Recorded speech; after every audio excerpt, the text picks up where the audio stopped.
Today we're going to try to turn one of the required projects. It's going to be the doorstop. It's a very simple turning, but it'll be the first turning that you do that's going to be useful. You can actually take this and use it in your home. You can give it as a gift, and it will incorporate the elements that you have learned on the last few of the projects that we've done with the beads and coves and the cylinder.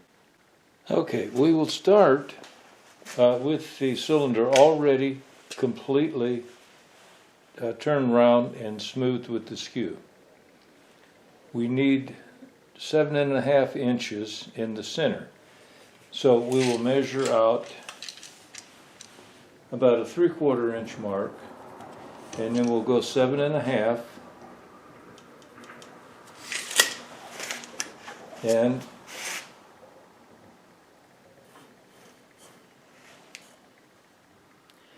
we'll put our marks like that. And now we should have exactly 7.5 in the center. Now, we need to use a parting tool to actually separate the waste material from the actual doorstop.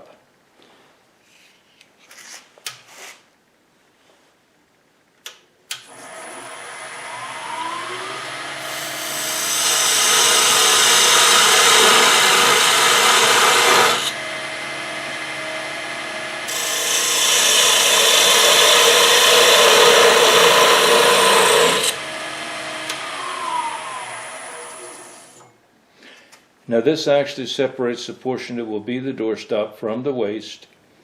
We've gone down enough to where we can see the delineation of the actual portion that we want. Now we need a couple more marks. One at 5 inches.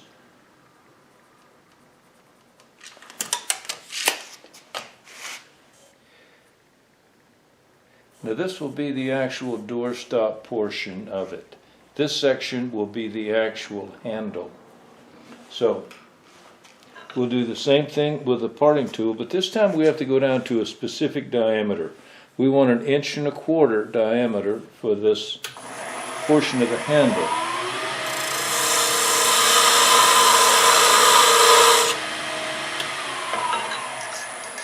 So we're starting out with about 1.75 inches.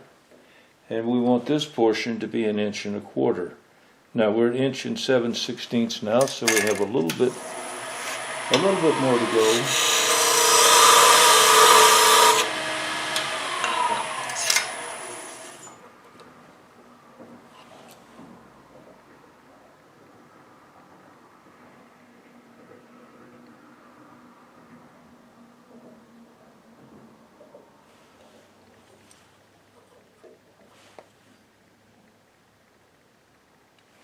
Okay, we're right at 1.25. Now we have the 1.25 on one side, but we don't really have it marked on the other. So we're going to use the parting tool again.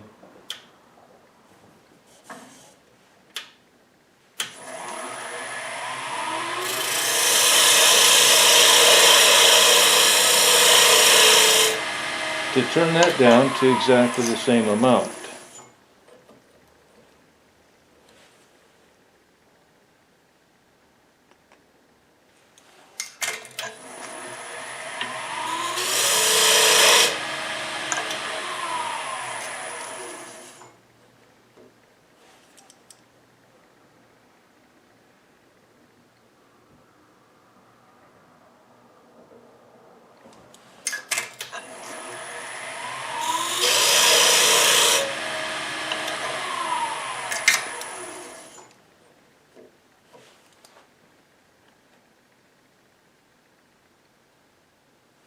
So we now have about the same amount on both sides. Now we can just take the material off between the two. And to do that, you would use your bowl gouge.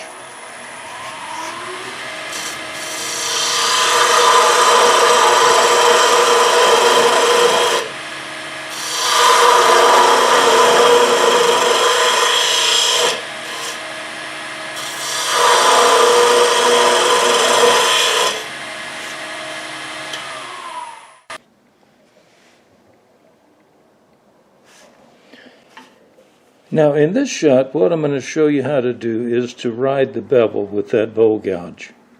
You can see in the frame that the bevel of the tool is actually pretty much touching the wood. Now as we turn the machine on,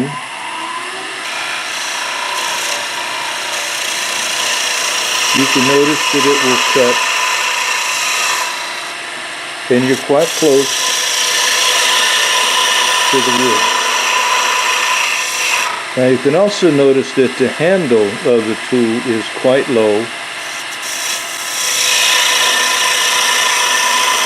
But you have to get in the habit of riding that bevel. That's the only way that you can avoid catches. It's actually almost impossible to get a catch if you're riding the bevel. And that's what it looks like when you're riding the bevel. Now we would continue taking this down until we're to the level that we were when we cut this off.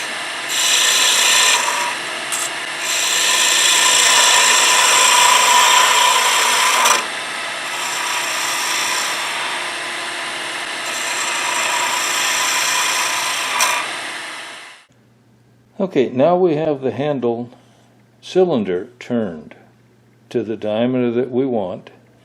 We don't have to put the skew on it to smooth it, because this portion is going to be turned into a bead in a cove.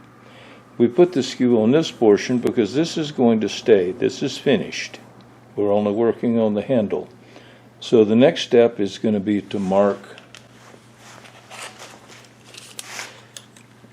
the handle at 1/4 inch and then at 1 1/8 of an inch.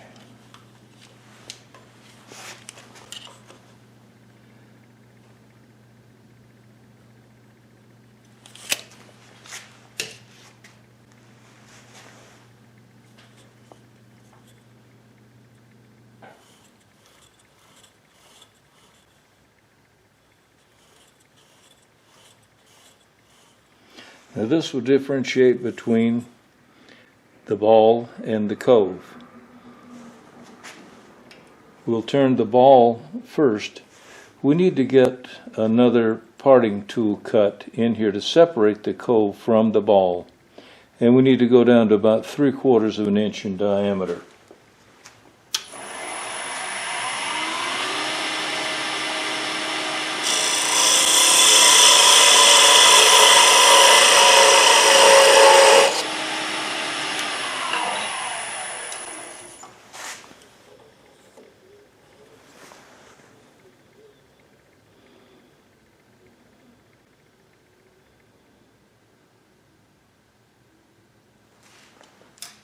So we now have the diameter that we need that will distinguish between the ball and the cove. Now before we can turn the ball, we really need a center line. So we have 1 1/8 inch, so that would be 11/16.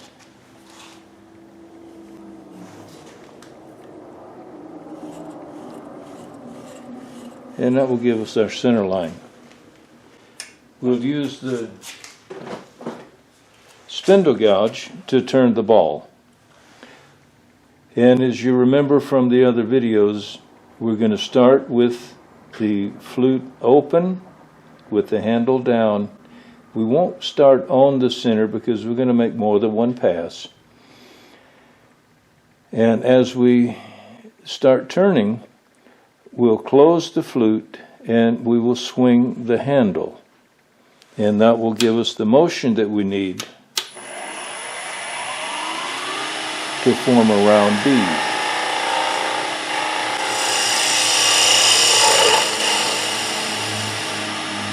Now you notice these motions are coordinated.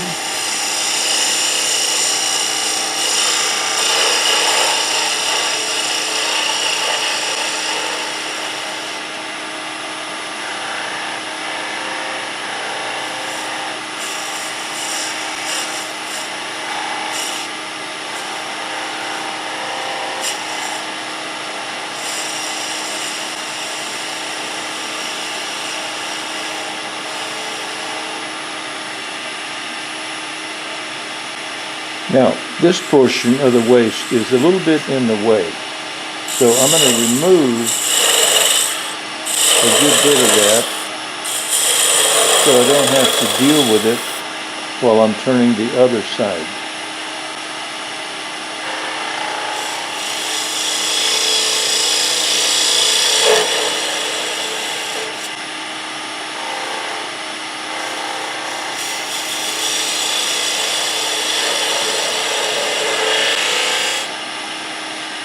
Now we can get this diameter a little bit smaller with the parting tool.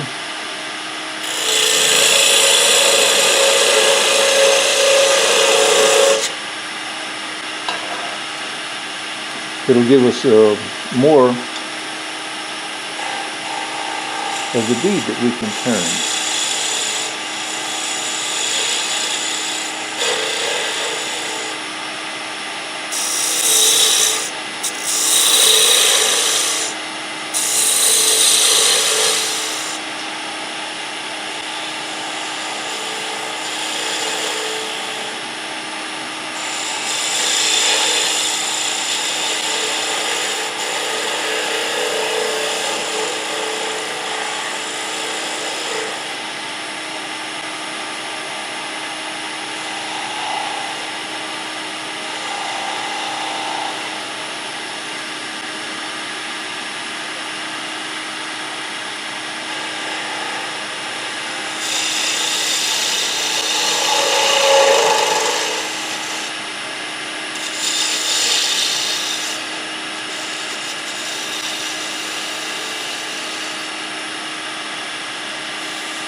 Now you notice I left the center line on here. If I take that center line off while I'm turning, I lose my reference, and it's much more difficult to get it symmetrical.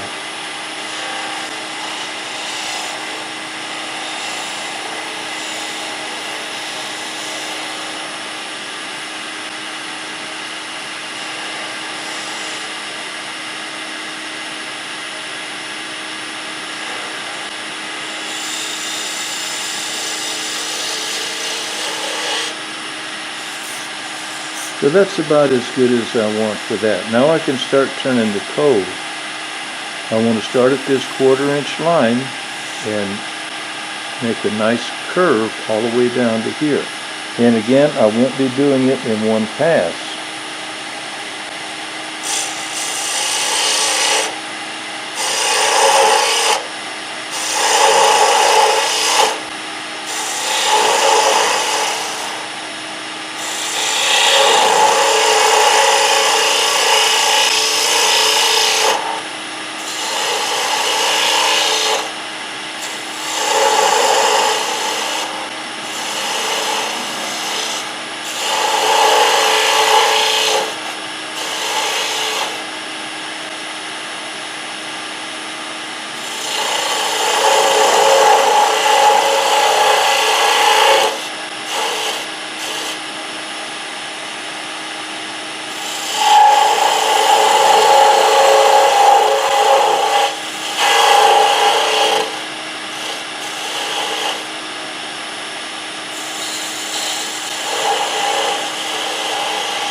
And that's a pretty good shape for the ball. And now we'll talk a little bit about sanding while we're at it.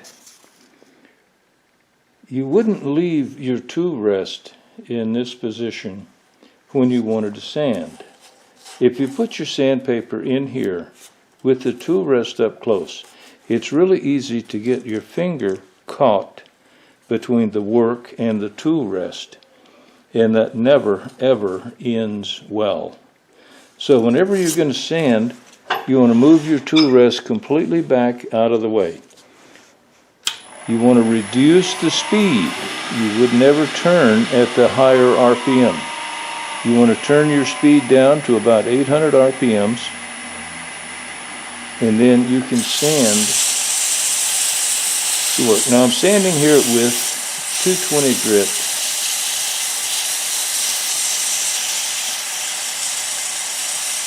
If you do most of the work with your tools, then you don't have to do any of your shaping with sandpaper.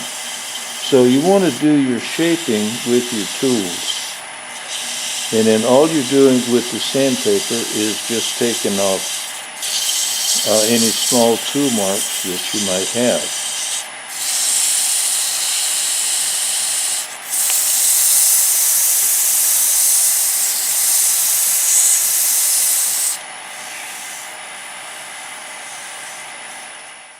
Now, we've taken the piece off the lathe, and we're going to cut it on the bandsaw to cut off all of the excess. Now, because this is round, you'd be very, very careful how you cut this on a bandsaw. The only portion that's actually touching the bed is the very bottom. And the blade is going to come into this where it's not supported on the bed of the bandsaw. So we have to figure another way to support this piece. We never cut anything round on a bandsaw without some kind of secondary support. So I'm going to use a miter gauge to do that. So I'll hold the piece against the bottom and against the miter gauge, and then it's firm and secure. We want to cut that fairly close, but not touching.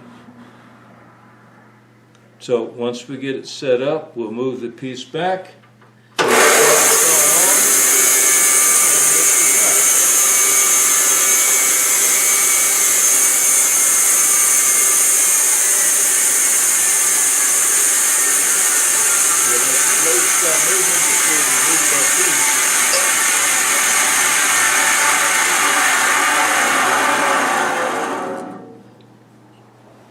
And then we can turn it around, do exactly the same thing on the other end.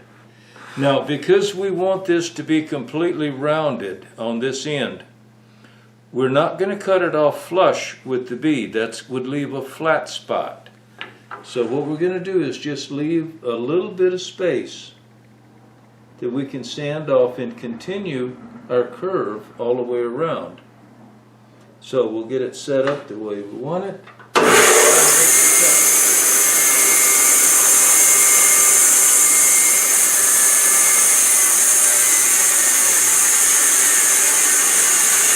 Now this would leave that little nub on the end, and that will take off the sandpaper and continue our curve all the way around. Okay, we're back.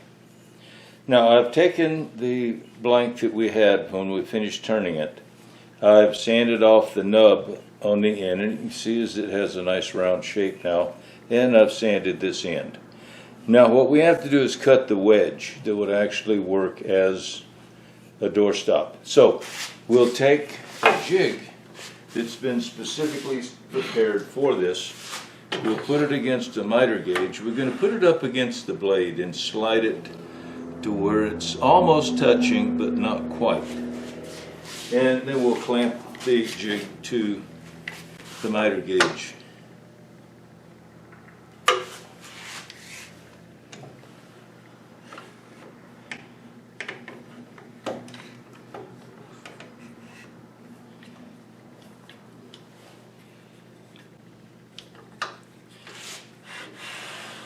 Now that will slide all the way through without touching the blade. Now we're going to take the doorstop and we're actually going to place that in the jig against the stop, and we'll lock it down in place. Now the bandsaw will now cut off a small straight section off the bottom of that.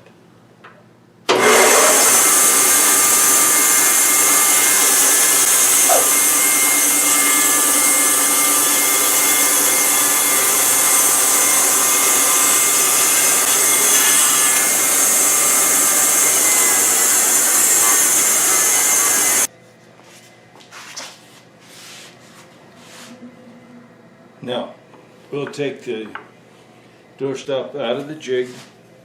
We have a nice flat spot on the bottom. Now, what we need to do is turn the jig around and set it up pretty much the same way. We'll put it where it's close to the blade, but not quite touching it. And we'll clamp it down again.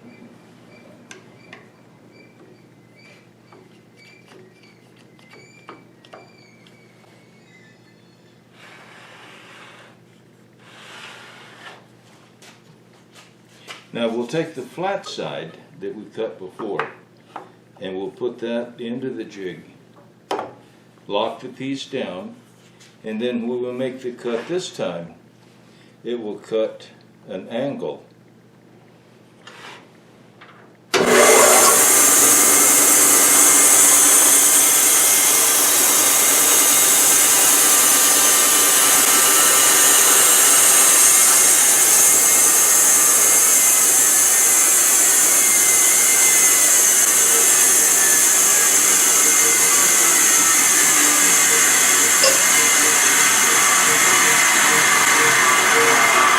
And now we have the doorstop. We have our handle that we've turned with the bead in the cove. We had our cylinder, and now we've cut it. And by using the jig, both of these cuts are perfectly parallel. So there's not going to be an issue with it fitting under the door. And it can actually be used either way. You could turn it this way and put it on the door. That gives you the handle a little bit higher than this way, but it would work either way. And you can take it, sand it completely, and then you can finish it in a lot of different ways. You could put a clear lacquer-like finish on it. You could even paint it an opaque color. There's a lot of things that you can do with your doorstop.